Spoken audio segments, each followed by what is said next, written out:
ونصلي ونسلم على رسوله الكريم. أما بعد فأعوذ بالله من الشيطان الرجيم. بسم الله الرحمن الرحيم. والنجم إذا هوى ما ضل صاحبكم وما غوى وما ينطق عن الهوى إن هو إلا وحي يوحى علمه شديد القوى ذو مرة فاستوى وهو بالأفق الأعلى ثم دنا فتدلى فكان قاب قوسين أو أدنى فأوحى إلى عبده ما أوحى ما كذب الفؤاد ما رأى أفتمارونه على ما يرى. صدق الله العظيم.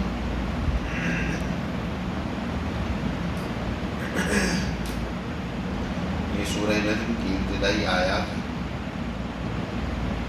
یہ سورہ مبارکہ نبی کریم صلی اللہ علیہ وسلم پر مکی دور میں نازل ہوئی،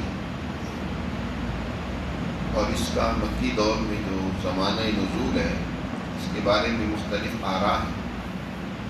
ایک رائے تو یہ ہے کہ حضور صلی اللہ علیہ وسلم پر یہ سورہ مبارکہ 5 نبوی کے بعد نازل ہوئی، نبوت کے 5ویں سال کے بعد.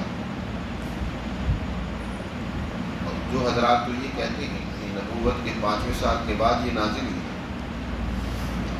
وہ دلیل یہ دیتے ہیں کہ نبی کریم صلی اللہ علیہ وسلم نے اس سورہ مبارکہ کے نزول کے بعد اعلانیہ طور پر جب اس کی تلاوت کی حرم میں اللہ کی کلام کی بلاغت اور اس کے مضامین اور معانی کی یہ بلندی، آپ صلی اللہ علیہ وسلم نے جب اس سورہ مبارکہ کو پڑھا تو تمام حاضرین پر، چاہے وہ مسلمان تھے یا مشرک تھے، ان پر ایک عجیب کیفیت طاری. اللہ کے قرآن کی ہیبت اور عظمت جب اس سورہ مبارکہ کی آخری آیت جس میں اللہ نے حکم دیا ہے کہ اس کو سجدہ کرو، آیت سجدہ ہے، حضور صلی اللہ علیہ وسلم اس حکم کے تحت سجدے میں چلے گئے، اور مسلمانوں نے بھی سجدہ کیا، اور مشرکین میں بھی اس سے کوئی ایسا نہیں تھا جو وہاں موجود ہو اور اس جلال ہیبت اور سما سے متاثر ہو کر سجدہ میں نہ چلا گیا. سبھی نے سجدہ کیا. یہ مشرکین کا سجدہ کرنا یہ واقعہ مشہور ہوا، اور رفتہ رفتہ یہ حبشہ میں بھی یہ واقعہ پہنچا، اور حبشہ میں اس وقت مسلمانوں کی ایک جماعت ہجرت کر کے پہنچی ہوئی تھی، جس کی واپسی کے لیے قریش مکہ نے عمر بن عاص رضی اللہ تعالیٰ عنہ کو اپنا نمائندہ اور سفیر بنا کر شاہ حبشہ کے پاس بھیجا، لیکن یہ ساری سفارت ناکام رہی تھی. اب جب مہاجرین کو مشرکین کے سجدہ کرنے کے بارے میں بلکہ یہ خبر ملی کہ وہ مسلمان ہو گئے، تو ان میں سے کچھ واپس لوٹ آئے کہ جب ہمارے ملک کے لوگ ہی مسلمان ہو گئے تو ہمیں دوسرے دیار غیر میں رہنے کی ضرورت نہیں ہے. یہاں پہنچ کر پتہ چلا، جب مکہ کے قریب پہنچے تو پتہ چلا یہ خبر تو غلط تھی. چنانچہ پھر بعض صحابہ نے کسی کی پناہ لے کر مکہ میں وہ داخل ہوئے، اور بعض چوری چھپے داخل ہوئے تاکہ مکہ کو قریشیوں کو اور سرداروں کو پتہ نہ چلے، کیونکہ مسلمانوں کو انہوں نے تختہ مشق بنا رکھا تھا. یہ واقعہ کیونکہ پیش آیا مہاجرین کی واپسی کا سنہ 5 نبوی کے بعد، اسی موقع پر یہ واقعہ پیش آیا، اس لیے بعض حضرات نے کہا کہ یہ سورہ مبارکہ اسی موقع پر نازل ہوئی. لیکن محقق بات یہ ہے کہ اس سورہ مبارکہ کا نزول نبوت کے آخری سالوں میں ہوا ہے. آپ صلی اللہ علیہ وسلم نے مکہ کے اندر نبوت ملنے کے بعد 13 سال گزارے، اور اس سورہ مبارکہ ہی میں حضور کے معراج کے واقعے کی طرف بھی ذکر موجود ہے کہ آپ صلی اللہ علیہ وسلم نے سدرۃ المنتہا کے پاس اللہ کو یا جبرائیل امین کو دیکھا، اعلیٰ اختلاف الاقوال اس کا ذکر ہے۔ معلوم یہ ہوا کہ یہ سورہ مبارکہ واقعہ معراج کے بعد نازل ہوئی، اس سے پہلے واقعہ معراج پیش آ چکا تھا، اور واقعہ معراج مفسرین اور علماء کے اتفاق کے ساتھ یہ نبوت کے 11ویں یا 12ویں سال پیش آیا، آخر میں پیش آیا، ہجرت سے 1 سال پہلے۔ اس لیے اس سورہ مبارکہ کا زمانہ نزول بھی اس کے بعد، جب معراج کا واقعہ پیش آیا تو اس کے بعد یہ سورہ مبارکہ نازل ہوئی، اور مشرکین کے سجدہ کرنے کا واقعہ بھی اس کے بعد ہے۔ باقی حبشہ کے مہاجرین کے واپس آنے کی اور بھی وجوہات ہو سکتی ہیں، جن میں سے ایک وجہ یہ بھی ہے کہ جب یہ دو صحابی جو انتہائی درجے کے دلیر اور نڈر تھے، حضرت عمر فاروق رضی اللہ تعالیٰ عنہ اور سید الشہداء حضرت حمزہ رضی اللہ تعالیٰ عنہ مسلمان ہو گئے، تو ان کے اسلام سے مکہ کی سوسائٹی میں ایک عجیب ہلچل مچ گئی۔ آس پاس کے علاقوں میں بھی یہ بات مشہور ہو گئی کہ مکہ کے جگر پارے مسلمان ہو گئے، اور ان کی اسلام کی خبر رفتہ رفتہ حبشہ میں پہنچ گئی، اور وہ خبر کچھ اس طرح ملی جلی تھی کہ حبشہ کے سارے لوگ ہی مسلمان ہو گئے۔ یا بعض نے اس کو اس انداز میں بھی بیان کیا ہے کہ عمر بن عاص بڑے ذہین تھے، بعد میں اللہ نے ان کو بھی ایمان کی توفیق دی تھی، شروع میں تو یہ مسلمان نہیں ہوئے تھے۔ قریش نے ان کی اسی ذہانت اور لیاقت و سمجھداری کی بنیاد پر ہی ان کو اپنا سفیر اور نمائندہ بنایا تھا کہ جاؤ شاہ حبشہ سے ان لوگوں کی واپسی کا مطالبہ کرو۔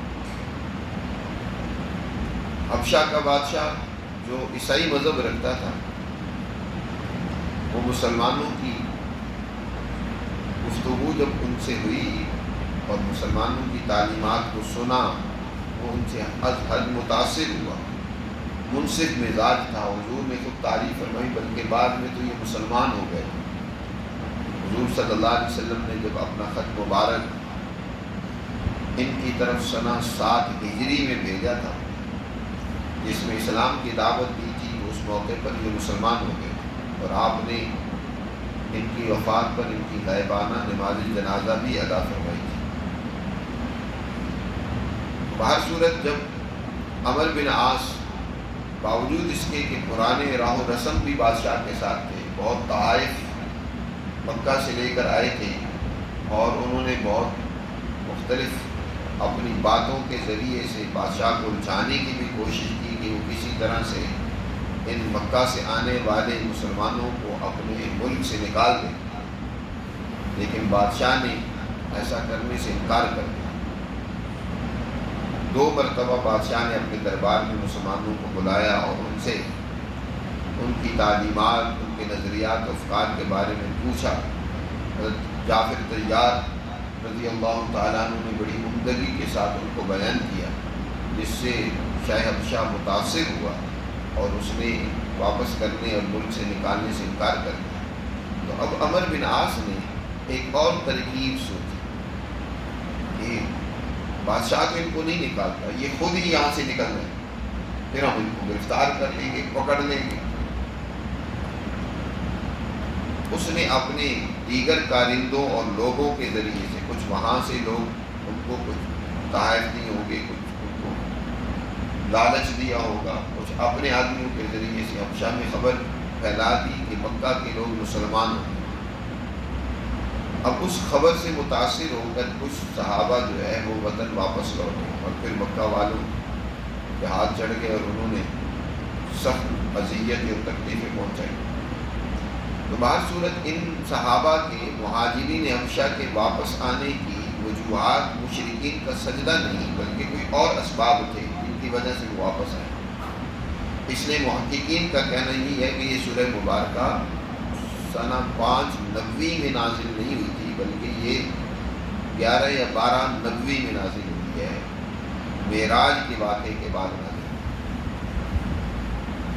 اور اس سورہ مبارکہ میں اللہ سبحانہ و تعالی نے وحی الہی کی عظمت و اہمیت کو واضح کی ہے، قرآن مقدس اس کی اہمیت کو واضح کی ہے، اور اس کے ساتھ ساتھ اس حقیقت کو بھی واضح کی ہے کہ دنیا کی کوئی طاقت و قوت اللہ سبحانہ و تعالیٰ کے مقابلے میں کوئی حیثیت نہیں رکھتی، کوئی خدائی اختیارات نہیں رکھتی، چاہے وہ لات ہو، چاہے عزا اور منات ہو۔ یہ لوگوں نے خود ساختہ خواہش پرستی کی بنیاد پر ان بتوں اور پتھروں کو خدا بنا رکھا ہے جن کے پاس کوئی اختیارات نہیں، حتیٰ کہ فرشتے جو اللہ کے اولو العزم ایک مخلوق ہے، وہ بھی اللہ سبحانہ و تعالیٰ کے تابع، اللہ کے حکم کی اطاعت اور تعمیر میں مصروف ہے۔ اور آپ صلی اللہ علیہ وسلم کی طرف نسبت کرنا کہ یہ اپنی طرف سے باتیں گڑ گڑ کے لوگوں کو سنا رہی ہیں، جن کی ریاض باللہ گڑھنتو باتیں، یہ سب تمہاری اختراع پردازی ہے، یہ تمہاری جہالت ہے۔ تو قرآن کی اہمیت کو، اللہ کی توحید اور وحدانیت کو، اور اسی طرح قیامت کو، قیامت کے حالات و واقعات کو بڑی تفصیل کے ساتھ اس سورہ مبارکہ میں ذکر کیا گیا۔ حضور صلی اللہ علیہ وسلم کی رسالت اور عظمت کو بھی بیان کیا گیا۔ اس سورت کا آغاز ہے وَالنَّجْمِ اِذَا هَوَىٰ، قسم ہے نجم کی، اذا ہوا، جب وہ غروب ہو جاتا ہے۔ نجم ستارے کو کہتے ہیں، ستارے جہاں اپنی خوبصورتی کے ساتھ اس کائنات کو روشن کرتے ہیں، ہر طرف جگمگا رہے ہوتے ہیں، روشنی پھیلا رہے ہوتے ہیں، وہیں پر یہ ستارے انسانیت کی، مسافروں کی رہنمائی بھی کر رہے ہوتے ہیں۔ قدیم زمانہ میں مسافروں کے لیے راستے کی سمت کا تعین وہ ستاروں کے ذریعے سے ہی ہوتا تھا۔ آج کل بھی خاص طور پر سمندری جہاز رانی، اس کا تعین ستاروں کے ذریعے سے کیا جاتا ہے، اس میں بڑا ہی کامل دخل ہے۔ تو اللہ نے یہاں مطلقاً ستاروں کی، یا مخصوص ثریا ستارہ جو تھا، جو اہل عرب کے ہاں ایک خاص شان رکھتا تھا، قرآن نے اس کی قسم کھا کر فرمایا وَالنَّجْمِ اِذَا هَوَىٰ۔ ہوا اس کے مختلف معنی آتے ہیں۔ ہوا کے ایک معنی آتے ہیں اگر عالم یعلم سے ہو، اس باب سے حویہ یہوا، اس کے معنی محبت کے آتے ہیں، کشش کے آتے ہیں۔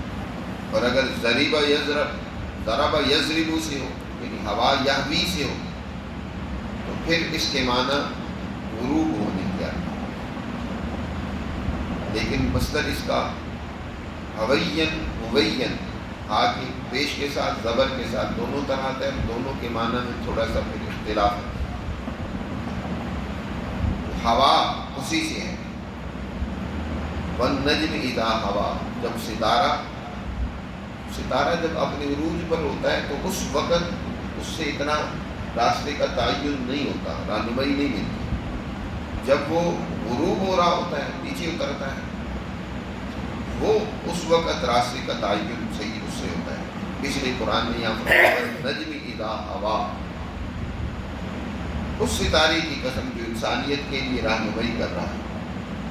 یا نجم سے مراد قرآن کا وہ حصہ بھی مراد لیا گیا ہے جو اس سے پہلے نبی پاک صلی اللہ علیہ وسلم پر نازل ہو چکا تھا، وہ بھی انسانیت کی رہنمائی کر رہا ہے۔ تو اس قرآن کے حصے کی قسم جو انسانیت کی رہنمائی کر رہا ہے۔ تم اپنے صاحب کے بارے میں کہتے ہو ما ضل صاحبکم وما غوی، محمد صلی اللہ علیہ وسلم کے بارے میں کہتے ہو یہ بہکے ہیں، ریاض باللہ، یہ راستے سے بھٹک گئے۔ نہیں، ما ضل صاحبکم وما غوی، تمہارے یہ صاحب محمد صلی اللہ علیہ وسلم نہ بھٹکے ہیں، نہیں یہ انہوں نے ہدایت کو چھوڑا ہے۔ غوا، ضلع اور غوا یہاں دو لفظ استعمال ہوئے ہیں، ان کی لغوی تحقیق بھی معلوم ہونی چاہیے۔ ضلع ضلالت سے ہے، اسی سے ضلالت آتی ہے، اسی سے ہم سورہ فاتحہ میں اللہ سے دعا کرتے ہیں غیر المغضوب علیہم ولا الضالین. ضلالت یہ ہدایت کا مقابل ہے، متضاد ہے. راستے کا نہ پتہ چلنا، بھٹک جانا، پتہ ہی نہ چلنا کون سے راستے پر جانا ہے، وہ چاہے غلطی سے ہو، دانستہ ہو، نادانستہ ہو، راستے کا پتہ ہی نہیں چل رہا، اس کو ضلالت کہا جاتا ہے. اور غوا اس کے معنی ہوتے ہیں کہ انسان کو راستے کا پتہ ہے لیکن پھر اس نے جان بوجھ کر راستہ چھوڑ دیا. پتہ ہے کہ یہ راستہ اس سمت کو جا رہا ہے لیکن اس راستے پہ وہ چلتا ہی نہیں. یعنی ہدایت کے بعد جو غلط راستہ یا غلط سمت انسان اختیار کرتا ہے، گمراہی اختیار کرتا ہے، اس کو غوا کہا ہے. اور بعض نے کہا کہ غوا کا تعلق اعتقادی گمراہی کے ساتھ ہے. ضلالت کا لفظ عام ہے، چاہے وہ اعتقادی غلطی ہو، گمراہی ہو، چاہے قولی اور فعلی اور عملی گمراہی ہو. تو نبی پاک صلی اللہ علیہ وسلم کے بارے میں فرمایا جا رہا ہے کہ آپ صلی اللہ علیہ وسلم کی ذات گرامی نہ تو اعتقادی طور پر کسی نظری اور فکر کے اعتبار سے غلطی میں ہیں، نہ ہی عملی اور قولی اعتبار سے کسی قسم کی غلطی پر ہیں. آپ کسی غلط راستے پر نہیں ہیں، آپ کا راستہ بالکل درست اور صحیح ہے. ما ضل صاحب، اور سیاں لفظ فرمایا صاحبکم، تمہارے صاحب. اے مکہ کے لوگوں، تمہاری یہ صاحب جو ہیں، یہ صاحب سے مراد نبی پاک صلی اللہ علیہ وسلم کی ذات گرامی ہے. اور صاحب عربی میں کہتے ہیں مصاحبت سے، جس کے ساتھ لوگوں کی صحبت ہو، ان کے ساتھ مل جل کر رہنا ہو ایک عرصہ دراز کا. یعنی ذرا غور سے کام لو. اللہ تعالیٰ یہ سمجھانا چاہتے ہیں یہ صاحب جن کا بچپن تم میں گزرا ہے، جن کی جوانی اور شباب تمہارے سامنے ہے. اب 40 سال کی عمر تو جوانی کے ڈھلنے کی عمر ہوتی ہے. یہ انسان کے میچور ہونے اور اس کے کامل ہونے کی علامت ہوتی ہے. تو جن کی جوانی اور بچپن شبنم کی طرح پاکیزہ، پھول کی طرح شگفتہ اور واضح خوبصورت ہے، تم ان کے بارے میں اب کہتے ہو کہ یہ بھٹک گئے ہیں، یہ گمراہ ہو گئے ہیں، انہوں نے اپنے اباء و اجداد کا راستہ چھوڑ دیا ہے، انہوں نے کوئی نئی دین بنا لیا، کوئی نیا راستہ نکال لیا ہے. یہ ساری زندگی ان کی تمہارے سامنے ہے. ان کی قومی جدوجہد دیکھو، ان کی انسانیت کی ہمدردی اور بھلائی دیکھو، ان کا رات دن کا لوگوں کے ساتھ ملنا جلنا اٹھنا بیٹھنا دیکھو، ان کی تجارت دیکھو، ان کی دیگر زندگی کے معاملات تمہارے سامنے ہیں. دیکھو کیا کوئی ایسا موقع آیا ہے، کوئی ایسی بات ان سے تم نے سنی ہے جو خلاف واقع ہو؟ جن کی زندگی میں کبھی جھوٹ نہیں آیا، جن کے عمل میں کبھی کمزوری تمہیں نظر نہیں آئی، اب تم کہتے ہو کہ وہ راستے سے بھٹک گئے. ما ضل صاحبکم وما غوا، تمہاری یہ صاحب نہ تو گمراہ ہوئے ہیں اور نہ ہی یہ بھٹکے ہیں. یعنی کسی قسم کی غلطی کی نسبت ان کی طرف نہیں کی جا سکتی. وما ينطق عن الهوى ان هو الا وحی یوحی. اور یہ جو گفتگو اور بات چیت کر رہے ہیں، یہ جو تمہارے سامنے کلام الہی پیش کر رہے ہیں، یہ بھی ان کا خود ساختہ نہیں ہے. یہ نہیں ہے کہ انہوں نے اپنی خواہشات سے بنا لیا ہو، بلکہ وما ينطق، ان کی تو شان یہ ہے کہ یہ خواہشات نفس سے بات نہیں کرتے، یہ خواہشات کے اسیر نہیں ہیں. یہ تمہاری طرح یہ خواہشات کے غلام اور قیدی نہیں ہیں، بلکہ ان هو الا وحی یوحی. یہ تو جو کچھ تمہارے سامنے پیش کر رہے ہیں یہ وحی الہی ہے، اللہ کی طرف سے وہ وحی ہے جو ان کی اوپر اتاری جاتی ہے. یہ اللہ کا پیغام ہے. یہ قرآن انہوں نے خود سے نہیں تیار کیا. وما ينطق عن الهوى، حضور صلی اللہ علیہ وسلم اپنی خواہش سے نہیں بولتے. جو کچھ حضور بولتے ہیں، کہتے ہیں، کرتے ہیں، وہ وحی الہی ہوتی ہے۔ اور وحی کی دو قسمیں، ایک وہ وحی ہے جس کو وحی جلی یا وحی مطلوب کہا جاتا ہے، جس کے الفاظ اور معانی سب اللہ کی طرف سے ہوتے ہیں، جو قرآن مقدس کی صورت میں یہ الفاظ بھی اللہ نے اتارے۔ اور دوسری وحی وہ ہوتی ہے جس کو وحی خفی یا وحی غیر مطلوب کہا جاتا ہے، جو نبی کریم صلی اللہ علیہ وسلم کی احادیث مبارکہ ہیں، آپ صلی اللہ علیہ وسلم کے اقوال ہیں، افعال، اعمال جو احادیث میں نقل کیے گئے ہیں، وہ بھی در حقیقت وحی ہیں، لیکن ان کی تلاوت نہیں ہوتی قرآن کی جیسے تلاوت کی جاتی ہے وہ بھی وحی۔ اور اس کی تائید اس واقعے سے ہوتی ہے کہ حضرت عبداللہ ابن عمر نبی پاک صلی اللہ علیہ وسلم سے کوئی بھی بات سنتے تھے تو اس کو لکھ لیا کرتے تھے، نوٹ کر لیا کرتے۔ اس طرح ان کے پاس حضور کی احادیث کے کافی ذخیرہ جمع ہو گیا تھا۔ بعض صحابہ نے حضرت عبداللہ ابن عمر بن عاص رضی اللہ تعالیٰ عنہ سے کہا کہ دیکھو حضور کی ہر بات نہ لکھ لیا کرو، حضور انسان ہے، بعض اوقات آپ غصے میں بھی ہوتے ہیں، بعض اوقات آپ صلی اللہ علیہ وسلم کسی وفد سے، کسی خاندان سے، قبیلے سے کوئی بات فرماتے ہیں، آپ نے کسی خاص شان اور انداز سے کوئی بات فرمائی، تم ہر ایک بات لکھ لیتے ہو تو وہ بعد میں آنے والوں کے لیے الجھن کا سبب بنے گی، اس لیے ہر بات نہ لکھا کرو۔ حضرت عبداللہ فرماتے ہیں کہ حضور کو میرا لکھنا معلوم تھا، کچھ عرصے بعد میں نے چھوڑ دیا۔ صحابہ کے اس کہنے پر آپ صلی اللہ علیہ وسلم نے دیکھا کہ عبداللہ لکھتے نہیں ہیں، حضور کو پتہ چلا تو پوچھا، میں نے بتا دیا کہ اے اللہ کے رسول میں تو لکھا کرتا تھا، تو مجھے کچھ لوگوں نے منع کیا ہے لکھنے سے، اس لیے میں نے چھوڑ دیا۔ اور انہوں نے یہ کہا ہے کہ حضور صلی اللہ علیہ وسلم کے اوپر کسی وقت کوئی حالت طاری ہوتی ہے، کبھی آپ غم میں، غصے میں، کبھی کسی ٹینشن میں بھی ہوتے ہیں، تو اس وجہ سے آپ کی ہر بات نہیں لکھنی چاہیے۔ تو آپ صلی اللہ علیہ وسلم نے اس موقع پر فرمایا، نہیں عبداللہ لکھو تم، میں کسی حالت میں بھی ہوں تو میں وہی بات کہتا اور کرتا ہوں جو حق ہوتا ہے، حق کے سوا مجھ سے کوئی بات سرزد نہیں ہوتی۔ تو اللہ کے پیغمبر جو کچھ کہتے ہیں، کرتے ہیں، وہ خواہش نفس سے نہیں ہے، بلکہ وہ اللہ کا حکم ہوتا ہے، وہ اللہ کی شریعت ہے کہ جو جس کی ترجمانی حضور کر رہے ہیں۔ حضور صلی اللہ علیہ وسلم اللہ کے ترجمان ہیں۔